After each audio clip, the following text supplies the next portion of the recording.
Assalamualaikum warahmatullahi wabarakatuh. Saya Mustafa, guru Madrasah Ibtidaiyah Tarbiyatul Mubtadiin, Desa Muntornah, Kosongsogan, Sumeneb, Jawa Timur. Sekaligus mahasiswa PPG dalam jabatan Angkatan 1 2025 di LPTK Universitas Islam Negeri Maulana Malik Ibrahim Malang akan melakukan praktek pembelajaran pada tanggal 10 Mei 2025. Selamat menyaksikan.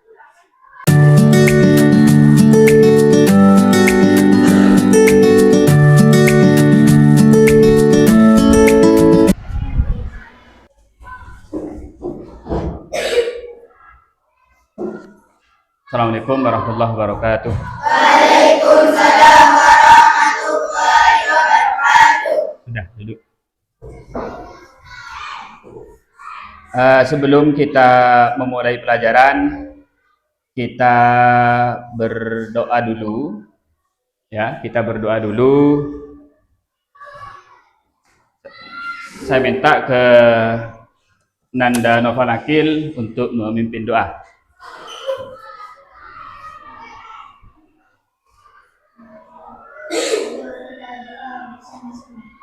Bismillahirrahmanirrahim. Rabbi zidni ilma warzuqni fahma. Rabbi shrah li sadri wa yassir li amri wahlul 'uqdatam min lisani yafqahu qawli. Asyhadu an la ilaha illallah wa asyhadu anna Muhammadar Rasulullah.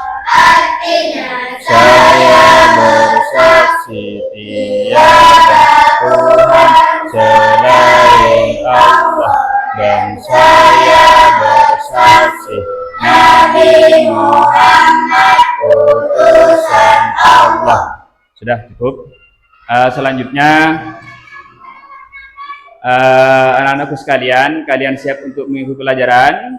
Siap ya. Untuk lebih kita semangat, maka kita akan melakukan tepuk semangat. Tepuk 1 kali, 2 kali, 3 kali. Sudah cukup. Selanjutnya saya absen ya. Saya absen untuk mengetahui kehadiran. Pertama Ahmad Faizal hadir ya. Samsul Ma'arif, Fadlul Haq, ada Abdul Mukid, Safitri, Zakia, Maulana Fajar, Muhammad Wildani, Iklil Zidan Bakir, ada Ahmad Royhan, Muhammad Arifin, Nofalakil hadir, Rohanun Naim tidak ada, Ali Ridhawardi, Aisyah, Nati Batu Zahra, Nurul Fajri, Bintang sakit ya? Ya, Bintang sakit. Nanti kita setelah pelajaran kita jenguk dia dan doakan semoga cepat sembuh ya. Selanjutnya, dalam rangka menumbuhkan cinta kita kepada tanah air kita Indonesia, mari kita menyanyikan lagu Indonesia Raya. Nanda Fathul Haq, silakan ke depan memimpin lagu Indonesia Raya.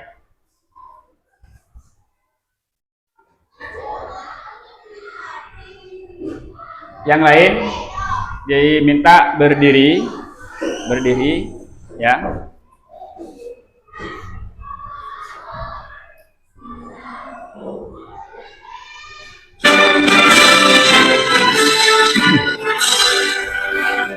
Indonesia tanah airku, kantong tanah aku berdiri, jangan ibuku. Indonesia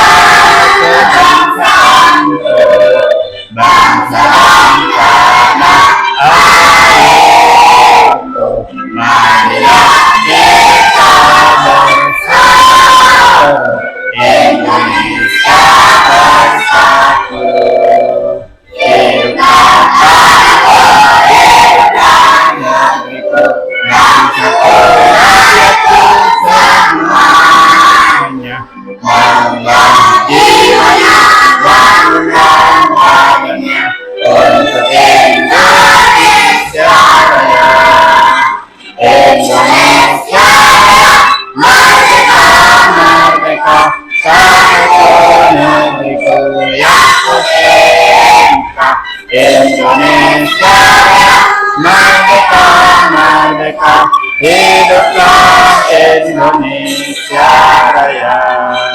Indonesia Raya, merdeka, merdeka, tanah negeriku yang tercinta. Indonesia Raya, merdeka, merdeka, hiduplah Indonesia Raya. Silakan duduk.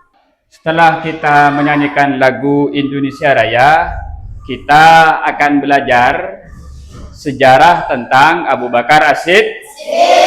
Nah, belajar itu punya tujuan. Apa tujuannya? Satu, peserta didik menjelaskan.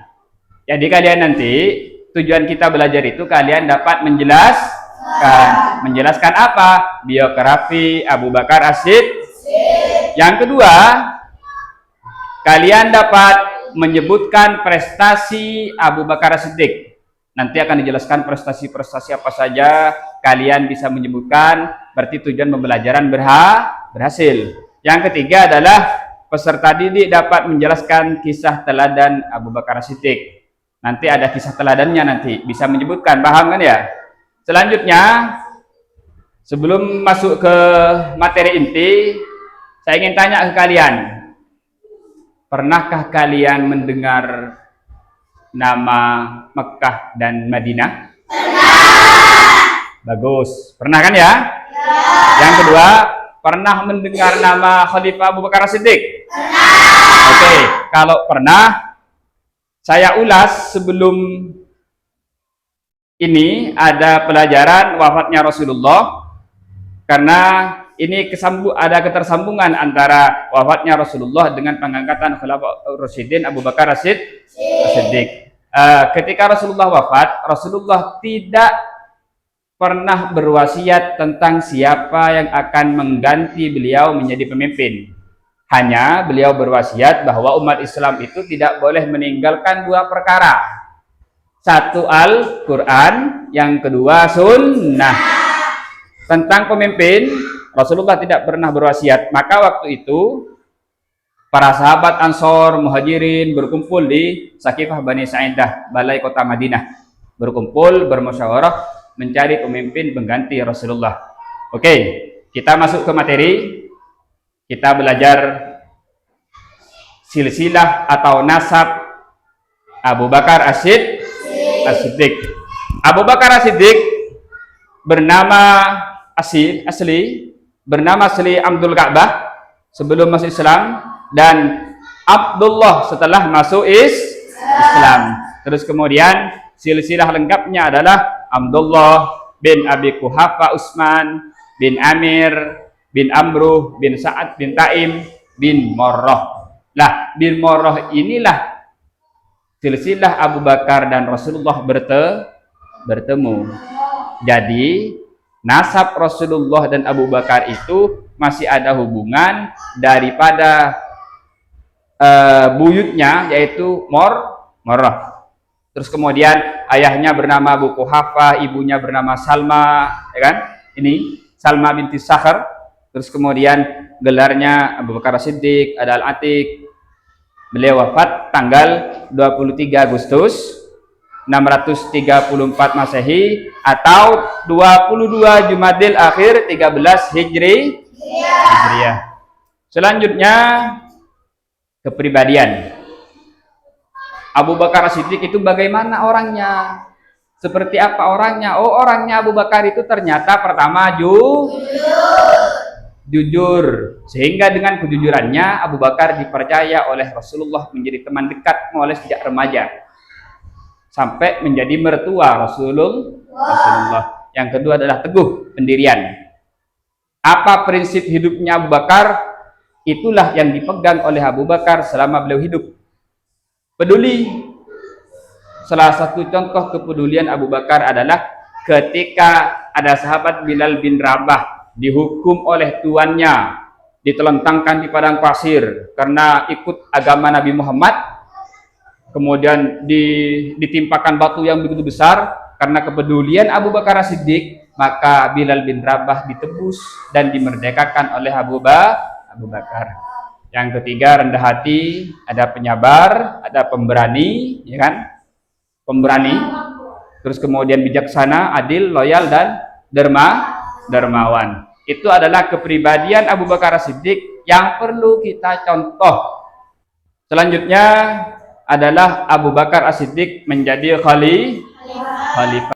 Setelah Rasulullah wafat, kemudian setelah melalui musyawarah ini, Abu Bakar diangkat menjadi khalifah pada tahun ke-11 Hijriah sampai tahun ke-13 Hijriah. Terus kemudian Abu Bakar As-Siddiq itu diangkat melalui musyawarah. Ada musyawarah di mana? Di Saqifah Bani Sa'idah. Saqifah Bani Sa'idah itu adalah balai pertemuan di kota Madinah. Di sana berkumpul kaum Ansor dan Muhajirin bermusyawarah menentukan, memilih siapa yang pantas menjadi pemimpin Rasulullah. Maka dipilihlah Abu Bakar As-Siddiq. Kemudian beliau Abu Bakar di baiat pertama itu oleh kaum Ansor dan Muhajirin yang berkumpul itu di baiat di Saqifah Bani Sa'idah. Selanjutnya alasan-alasan kenapa Abu Bakar As-Siddiq itu diangkat menjadi khalifah atau pemimpin pertama umat Islam setelah wafatnya Rasulullah. Pertama, orang pertama yang percaya terhadap peristiwa Isra. Orang lain di kota Mekah. Tadi kan ada pertanyaan di awal kan ya? Pernah mendengar kota Mekah dan Madinah? Nah, di kota Mekah ketika peristiwa Isra Mi'raj Rasulullah bercerita kepada orang lain dan mereka mengatakan Rasulullah sebagai pembohong, pendusta, Abu Bakar As-Siddiq adalah orang pertama yang percaya tanpa pikir panjang.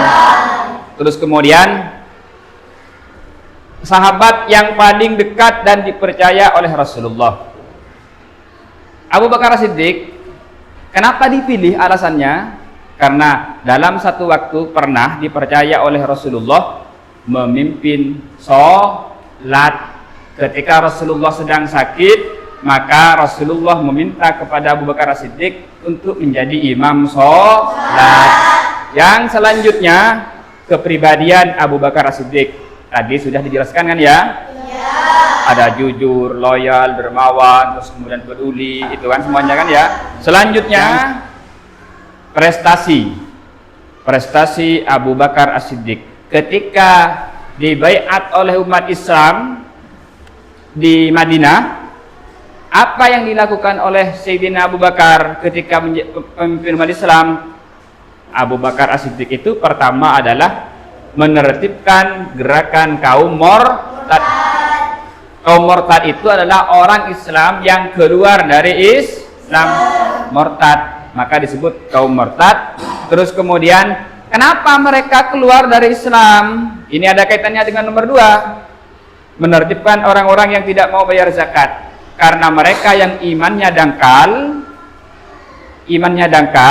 terus kemudian mereka beranggapan bahwa mereka bayar zakat, terus kemudian mereka puasa, mereka sholat, mereka beranggapan bahwa mereka hanya perjanjian dengan Rasulullah. Selanjutnya, prestasi Abu Bakar As-Siddiq, ternyata waktu itu ada orang yang mengaku sebagai nabi. Ada di antaranya ada Musailam Al-Kadzab dari Yamamah, terus kemudian ada Aswad Al-Ansi dari Yaman, terus kemudian ada Tulaihah bin Khuwailid dari Bani As'ad. Nabi-nabi palsu ini ternyata punya pengikut yang luar biasa banyak. Terutama ini Musailam Al-Kadzab. Ternyata Musailam Al-Kadzab itu mengaku nabi dan menikah dengan perempuan Kristen yang juga mengaku nabi.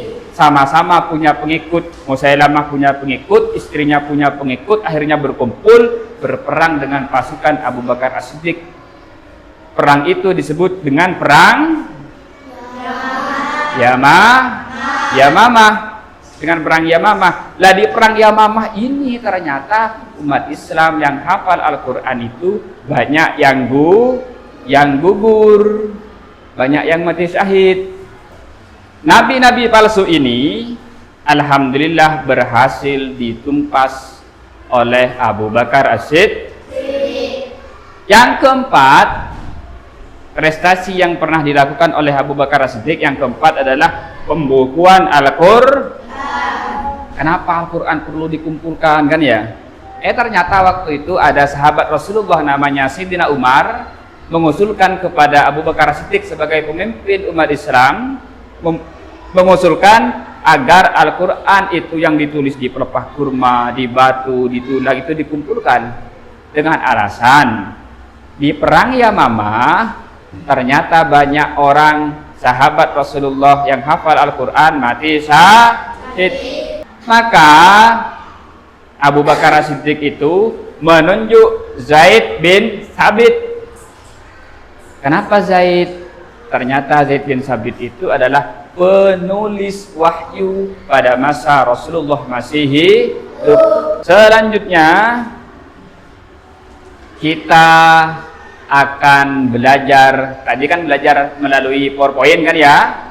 Selanjutnya kita akan belajar bersama-sama di video. Maka kita nonton bareng ya video cerita Khulafaur Rasyidin. Oke, kita nonton ya. Kita nonton pelajaran sejarah Islam Abu Bakar As-Siddiq. Kita nonton sambil dicatat ya, yang penting-penting dicatat. Nanti yang tidak paham ditanyakan ya. Abu Bakar As-Siddiq merupakan sahabat yang senantiasa menemani dakwah Rasulullah SAW, baik dalam keadaan suka maupun duka. Ia rela berkorban dengan harta dan jiwa yang ia miliki untuk mendukung dan menyebarkan risalah ajaran agama Islam. Pengorbanan yang ia berikan tidak akan bisa dilupakan sejarah, sehingga Abu Bakar As-Siddiq memiliki tempat yang khusus di hati Rasulullah SAW dalam bentakan sejarah Islam dan merupakan umat Rasulullah yang pertama kali masuk surga. Hal ini sebagaimana hadis yang diriwayatkan oleh Abu Daud. Sesungguhnya engkau Abu Bakar adalah orang yang pertama kali masuk surga dari umatku. Hadis riwayat Abu Daud. Ketulusannya dalam menyebarkan agama Allah SWT dan keteguhannya dalam menghadapi berbagai tantangan dan ancaman dalam menyuruh manusia kepada kebaikan menjadikan kedudukannya lebih istimewa di antara sahabat-sahabat yang lain. Nama lengkap Abu Bakar adalah Abdullah bin Utsman bin Amir bin Amru bin Ka'ab bin Sa'ad bin Tayyim bin Murrah bin Ka'ab bin Lu'ay bin Ghalib bin Fihr bin Malik Al-Qurashi Al-Taimi. Jika diperhatikan garis keturunan Abu Bakar As-Siddiq, maka bertemu dengan garis keturunan Rasulullah SAW pada Murrah bin Ka'ab. Sebelum masuk Islam, Abu Bakar As-Siddiq bernama Abdul Ka'bah. Ketika ia masuk Islam, Rasulullah SAW mengganti namanya dengan Abdullah. Kemudian, nama ini lebih dikenal dalam berbagai periwayatan oleh ulama Ahlus Sunnah sebagai nama Abu Bakar As-Siddiq. Abu Bakar As-Siddiq dilahirkan di Makkah pada tahun 573 Masehi, atau kurang lebih 2 tahun 6 bulan setelah tahun Sambil lalu Gajah. dicatat ya. Ibu Sambil lalu Abu Bakar dicatat, bernama yang Salma bin penting-penting Sakhar dicatat, bin Amir yang bin tidak Ka'ab paham bin Sa'ad dibuat bin pertanyaan Tayyim dan bin Murrah. ditanyakan ya. Ia digelari dengan Ummu Al-Khair. Sedangkan bapaknya adalah Utsman bin Amir yang masuk Islam pada peristiwa Fathul Makkah atau penaklukan kota Makkah. Melekatnya panggilan Abu Bakar As-Siddiq serta beberapa gelar yang lain memiliki sifat tertentu. Bahkan kemudian gelar-gelar ini lebih populer dari nama aslinya, sehingga nama Abu Bakar As-Siddiq banyak ditemukan dalam berbagai periwayatan. Setelah wafatnya Rasulullah SAW, para sahabat merasakan adanya kegalauan ataupun kegundahan tentang siapa yang akan menjadi pemimpin selanjutnya. Kaum Ansar mencoba untuk mencarikan solusi dengan berkumpul di Saqifah Bani Sa'idah, dan sedangkan kaum Muhajirin berkumpul di masjid untuk mengurus jenazah Rasulullah SAW. Mendengar adanya perkumpulan untuk menentukan pemimpin baru dari kalangan Ansar, sekelompok para sahabat yang terdapat di dalamnya Abu Bakar As-Siddiq, Umar bin Khattab, Abu Ubaidah bin Jarrah, dan lain sebagainya mendatangi tempat Saqifah Bani Sa'idah yang biasa digunakan oleh kaum Ansar untuk bermusyawarah. Terjadilah perdebatan yang sengit antara kaum Muhajirin dengan Ansar perihal pengganti Rasulullah SAW sebagai pemimpin umat Islam. Kemudian salah seorang Ansar berkata, kami ini adalah Ansarullah atau penolong Allah, tentara muslim, sedangkan kalian kaum muhajirin hanyalah sekelompok orang yang berada pada nabi kami, dan jumlah kalian juga sedikit. Apakah kalian menginginkan tali kepemimpinan kami putus dan kemudian kami dikeluarkan dari kota kami sendiri? Menanggapi ucapan tersebut, Abu Bakar As-Siddiq berkata, sungguh kebaikan yang telah kalian ucapkan, wahai kaum Ansor, adalah kebaikan yang kalian lakukan. Sebagaimana yang telah diakui oleh bangsa Arab, bahwa orang-orang Quraisy terhormat dari segi keturunan dan tempat tinggal. Oleh sebab itu, aku merelakan di antara dua orang ini untuk kalian pilih salah satunya untuk menggantikan kepemimpinan Rasulullah SAW. Pada saat berkata demikian, Abu Bakar As-Siddiq mengangkat tangan Umar bin Khattab dan Abu Ubaidah bin Al-Jarrah. Abu Bakar As-Siddiq mengangkat tangan mereka berdua dengan tujuan mencalonkan mereka sebagai pengganti Rasulullah SAW. Namun Umar merasa keberatan ketika dicalonkan oleh Abu Bakar As-Siddiq. Ia mencoba mengelak dengan mengatakan, wahai kaum Ansor, bukankah kalian telah mengetahui bahwa Abu Bakar merupakan orang yang direstui oleh Rasulullah SAW untuk mengalami sholat? Maka siapa yang setuju di antara kalian, maka berikanlah dukungan. Umar bin Khattab kemudian mengangkat tangan Abu Bakar As-Siddiq dan membaiatnya sebagai khalifah. Kemudian hal ini dilanjutkan oleh orang-orang yang ada di Saqifah Bani Sa'idah untuk membaiat Abu Bakar As-Siddiq sebagai khalifah dari Selanjutnya setelah kita menyimak PowerPoint, terus kemudian setelah kita nonton bersama-sama video ini, saya ingin tahu apa yang kalian tangkap dari PowerPoint tadi dan video tadi, ya. Saya ingin tanya, nanti kira-kira bangku sebelah sini, apa yang kalian tangkap dari PowerPoint dan video? Ya, Abu Bakar Siddiq, kenapa menjadi khalifah dipilih oleh umat Islam di kota Madinah? Ayo, bangku sebelah kiri, bangku utara. Ayo, apa yang kalian tangkap dari materi tadi? Saya Abu Bakar Usman bin Amir. Oh, teman kita menangkap pelajaran itu bahwa ayah Abu Bakar itu bernama Abu Quhafah. Bagus, tepuk tangan dulu. Berarti kita sudah berhasil menangkap materi yang kita pelajari. Kita refreshing dulu, ya, biar tidak tegang, santai, biar tidak tegang, santai. Permainannya adalah nanti kalian berdiri, ya, ikuti perintah saya dengan cara terbalik. Contoh, kanan, kan berarti kalau kanan kiri, kalau kiri, kan ya, kiri berarti tangan kanan di atas. Kalau kanan, tangan kiri di atas. Oke, sama-sama berdiri. Ayo, berdiri. Ya, siap? Ikuti perintah saya secara terbalik. Ya, kanan, kiri, kanan, kiri. Saya salah. Ya kan, saya salah kan ya? Ayo ulangi lagi.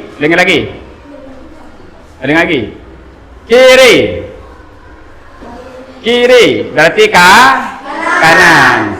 Kiri, kanan.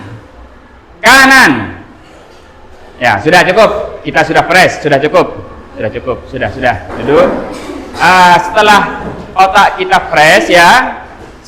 kita fresh, maka kegiatan kita selanjutnya adalah tugas kelompok, kan ya.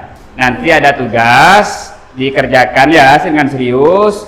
Sebelum tugas itu dimulai, bagi kelompok dulu. Dikerjakan nanti ada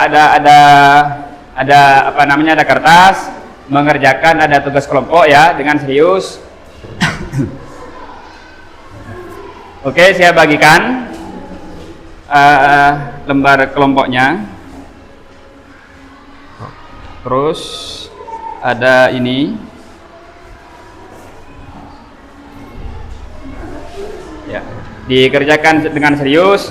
Saya kasih waktu berkisar 20 menit ya. Ayo kerjakan.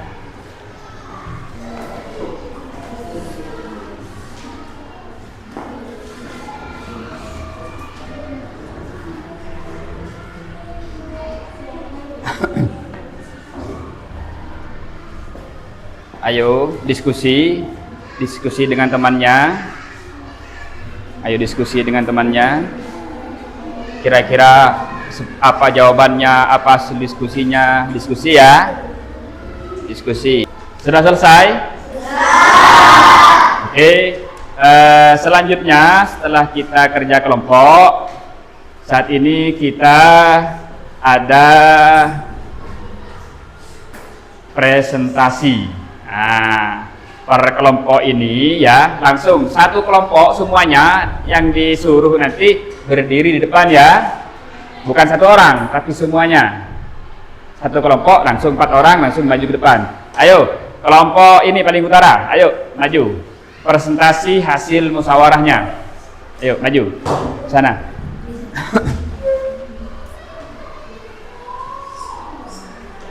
Ayo.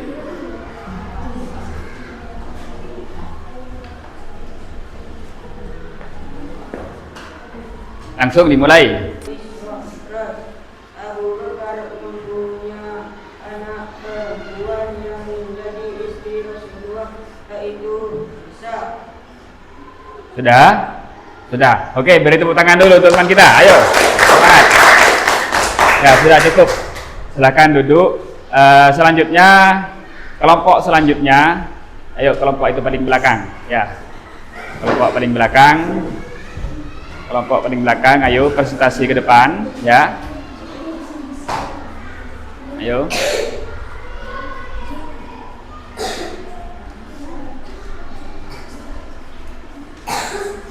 Ayo langsung bisa dimulai presentasinya. Ayo langsung.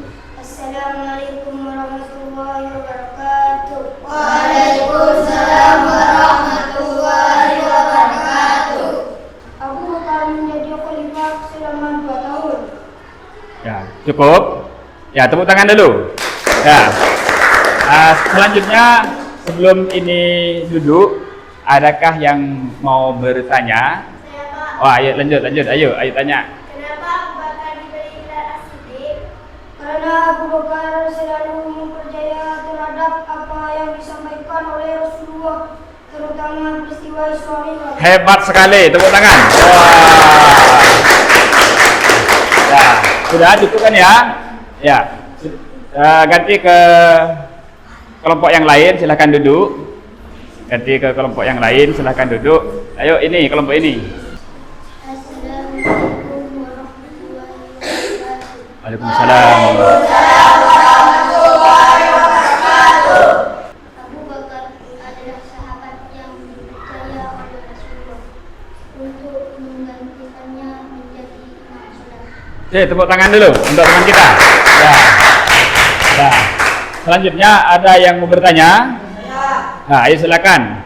Ahmad Faizal. Ayo. Siapa yang mengusulkan pengusulan Al-Quran?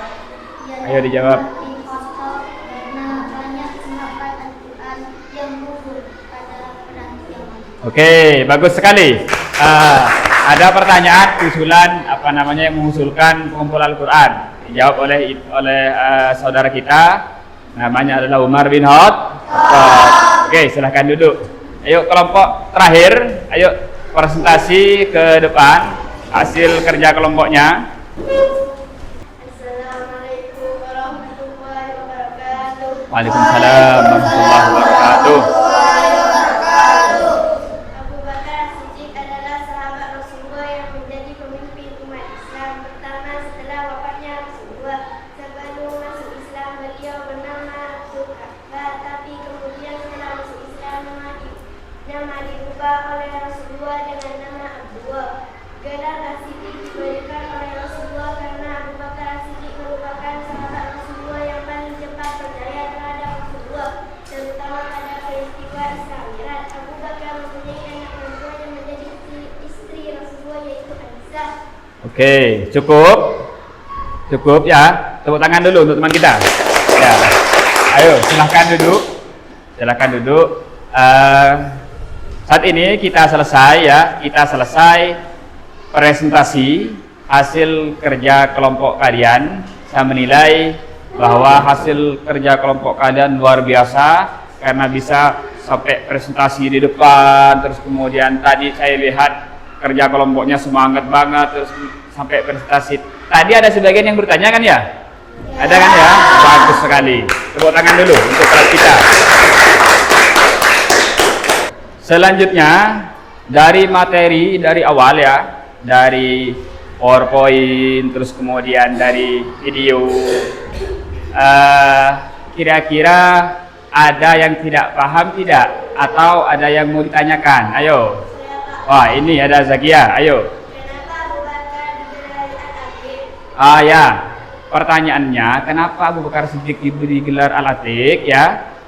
Di video tadi ada bahwa Al-Atiq itu pertama karena wajahnya bersih, kan ya. Empat itu di video tadi.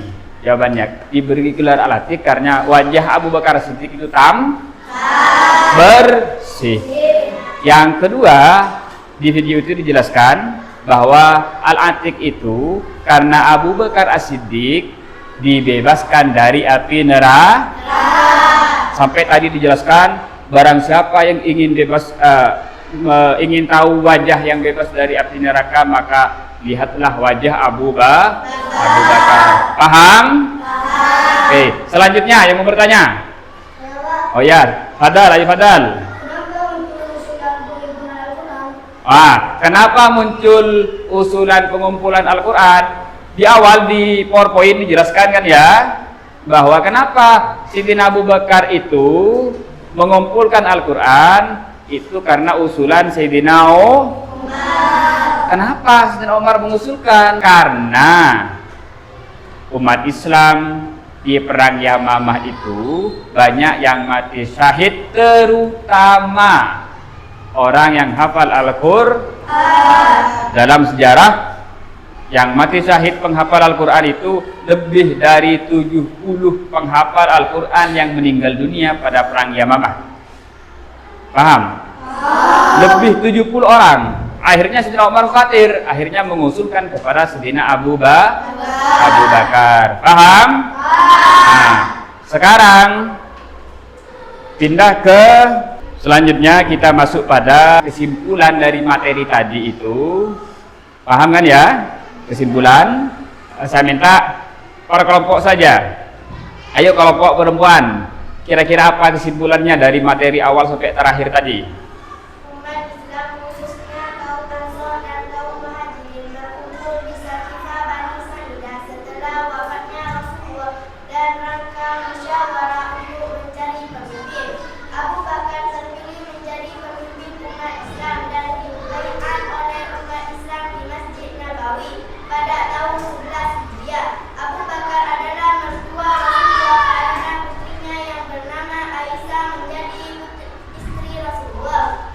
Bagus sekali. Sekarang selanjutnya kelompok itu belakang ada Fadal. Ayo, apa kesimpulannya yang kalian simpulkan? Kelahiran Abu Bakar pada tahun 273 Masehi.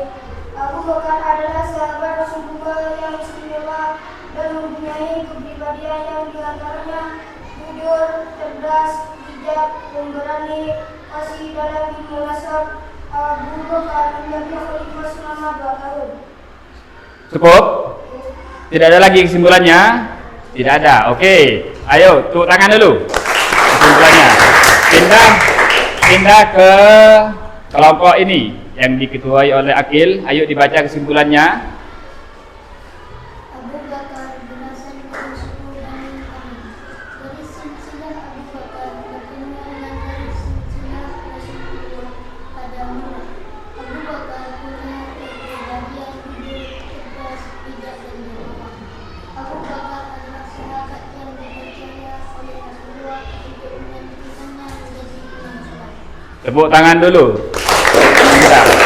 Terakhir, kelompok terakhir. Ayo, Nanda Faizal. Nama asli Abu Bakar sebelum masuk Islam adalah Abdul Akbar. Prestasi Abu Bakar memerangi kaum murtad,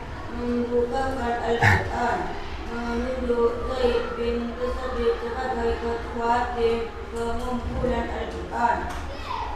Sudah? Nah, berarti kalian sudah bisa menyimpulkan pelajaran dari awal sampai akhir.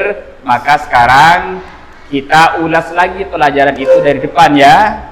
Dari depan. Saya ulang dari depan bahwa Abu Bakar As-Siddiq itu lahir pada tahun 573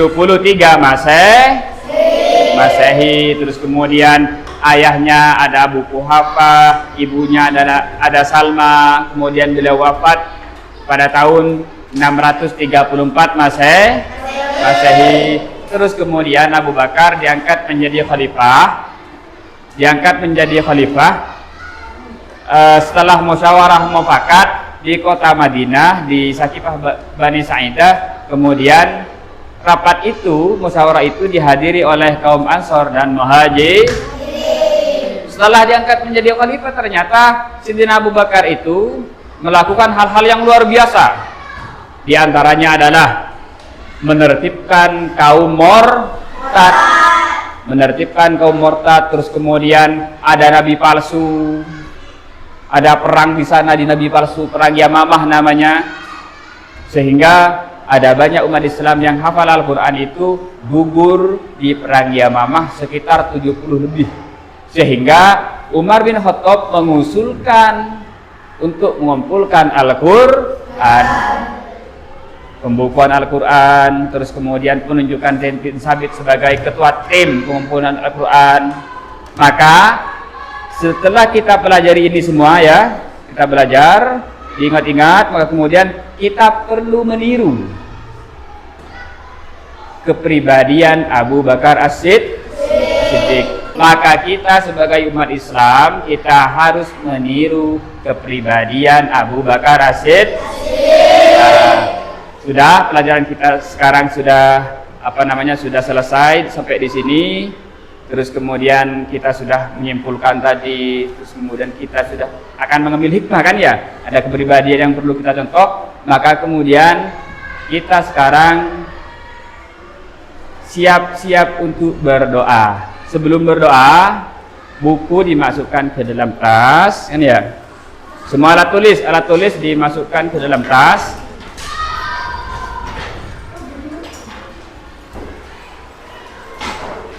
Masuk ke dalam tas, duduk yang rapi,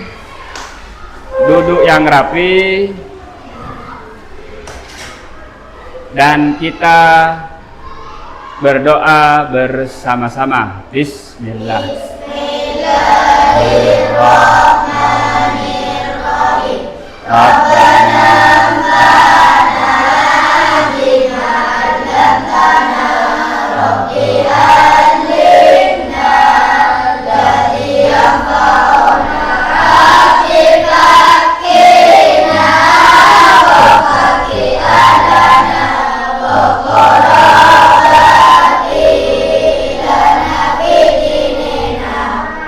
semoga apa yang kita pelajari hari ini bermanfaat, barokah, dan kita bisa mengamalkan kepribadian Abu Bakar As-Siddiq.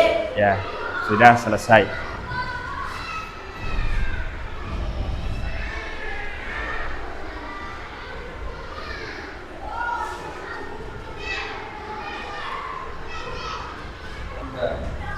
Baik anak-anak, kita sudah selesai belajar bersama.